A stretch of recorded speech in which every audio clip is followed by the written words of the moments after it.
After 2 days, House Democrats will finish their opening arguments in President Trump's impeachment trial. The president's team will start making their case on Saturday. Joining us now via Skype to discuss the marathon that America is supposed to be enthralled with is Rolling Stone reporter and co-host of the Useful Idiots podcast and great friend of the show, Matt Taibbi. Great to see you, Matt. Morning, Crystal. Tiger. So you've been spending hours upon hours just consuming every bit of Adam Schiff's brilliance here. Is that what you've been up to these past couple of days? I know I'm supposed to be watching it, but I find myself when it comes on, I will watch literally anything else. Right. A rerun of a regular season NHL game.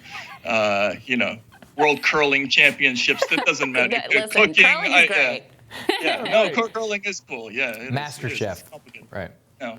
I mean, it's remarkable to me what a dud of a story this is. I don't know anybody who's actually interested in it, in the way that they might have been about some other scandals even a year ago. Just as a media observer, it's amazing. Right, and Matt, I think you were one of the first to highlight this and really delve into it, the Carter Page FISA. We had the news that broke out yesterday from the Department of Justice that ruled that 2 of their FISAs were illegal or did not have the legal threshold in order to be obtained. And it's completely washed out by the impeachment coverage. And yet, this is a major story. We're talking about a FISA on an American citizen. Yeah, that story... I really have a sense that I don't know if you saw the commentary did a big piece about the entire arc of Eli Lake, who I haven't read a lot of his work in the past that I really love, but it was a pretty thorough summary.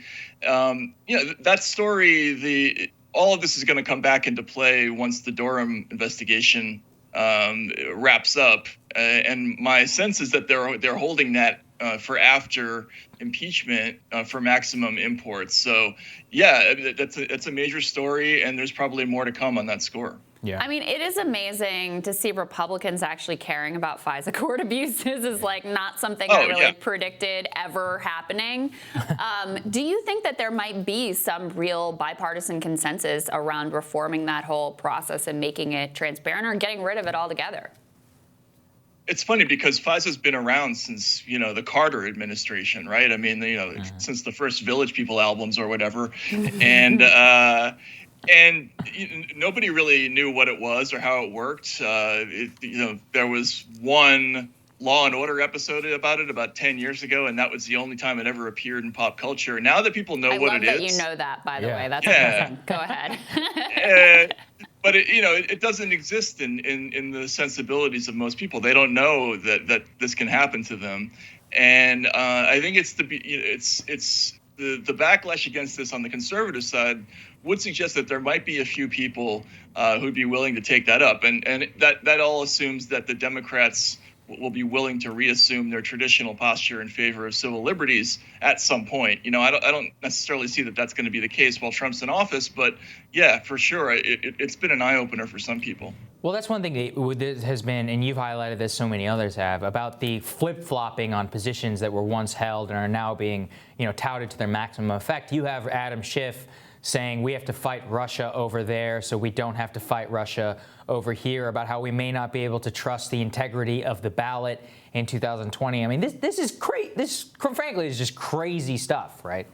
It's when I was the whole thing about fighting Russia over there so we don't have to fight him here. I remember that asking John McCain how that made sense. In 2008, when he was running for president, he would say that. He would go to these VFW halls and talk about how we have to fight Iraq over there so they don't come over here. I'm like, what are they going to get on their aircraft carriers and come to South Carolina? Like, what's actually happening? And they never have an answer for it. It's just something that you say, and it used to be a right-wing trope. Now it's a Democratic thing. And it's absurd, and it's part of a long-standing trend going back, 3 or 4 years now, where a lot of kind of national security themes that used to be exclusive to the Republican Party are being appropriated by Democrats in pursuit of, first the Russia and now the Ukraine stories. Yeah. Matt, at the same time, obviously we're inching up to actual votes being cast in the Democratic primary. We're 10 days out now from Iowa. And I did my monologue on this today, but I just think it's amazing that the media managed once again to get like everything wrong in this primary. The two candidates it's coming down to, Biden and Bernie, were both dismissed as old men who were past their prime and no one would possibly vote for them. And now here we are. And once again, they never learned the lessons of 2016 because they'd rather fixate on the Russia story and the Ukraine story and sort of making excuses for why Hillary Clinton lost rather than evaluating the true American political landscape. And so they're caught here now with Bernie surging, going, oh my God, we thought that guy was going to drop out before the voting ever started. We thought everybody hated him. We thought he was angry and divisive. And they're scrambling to figure out what the heck is going on once again. Yeah, it's amazing, as you say. As somebody who covered, I've been covering campaign. This is my fifth one. And I think what happened in 2016, and a lot of people who do this for a living didn't realize it, is that the power of conventional wisdom stopped being a thing in 2016. Previously, through 2012, if all of the campaign press decided that X or Y candidate was unsuitable, all they would do is just hit that person with negative press for a while, and the candidate would no longer be viable. And we did that over and over and over again, whether it was Howard Dean or Ron Paul or Michelle Bachmann or Dennis Kucinich, going back a little bit farther. But in 2016, we just stopped having that power. Voters tuned us out. And they said, we're going to start making our own decisions. And they elected Donald Trump, and they almost put Sanders into the nomination on the other side. And 4 years later, the press corps has still not figured out that they don't have the ability to tell people who to vote for and whom not to vote for. Yet they're still trying, and I think we saw that pretty graphically with the debate with CNN, where they were just thumbing the scale so much against Sanders. It was visible to everybody, including Republicans. And I don't think they see how much that backfires. Right. And Matt, I mean, you've spent time with actual voters, and I think you understand, you wrote a whole book about this, about how they really did lose so much credibility in a remarkable period of time with the American public. And that only helped Sanders' case, in my opinion. Absolutely. They've lost it in a series of episodes, dating back, I would say, beginning with the early 2000s. I think the WMD episode was critical for a lot of people. After that, the financial crisis wasn't a small thing either, because don't forget, the self-proclaimed financial experts, none of them saw it coming. And then after it happened, they didn't have a good explanation for what had happened. When they did come up with an explanation, they blamed people who borrowed houses, and that wasn't satisfactory.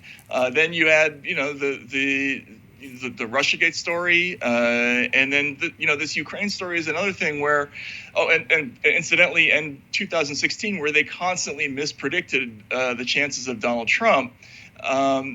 People have learned that they're not really reporting the news, or they're not really giving us the straight, unvarnished truth about things. They're just trying to push us in one direction or another, and we can do that by ourselves. So I see that in the way people don't want to be interviewed. When you approach people in events, they're much more reluctant to talk now than they ever were.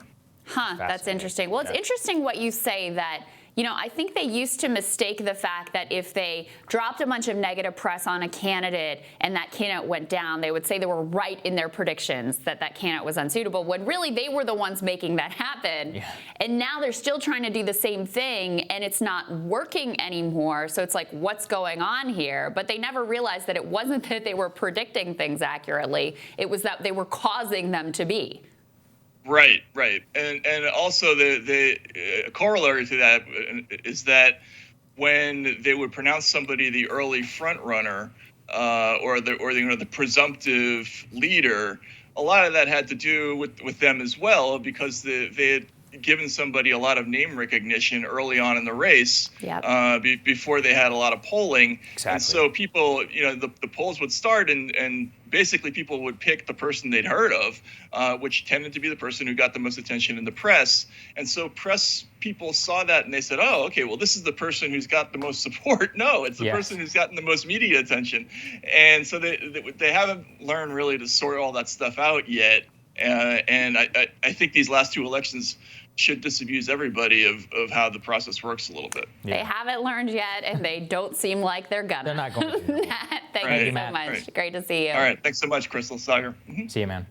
Next on Rising, Huffington Post reporter Daniel Marins. He shares the latest on the Social Security fight between Biden and Sanders. That's next.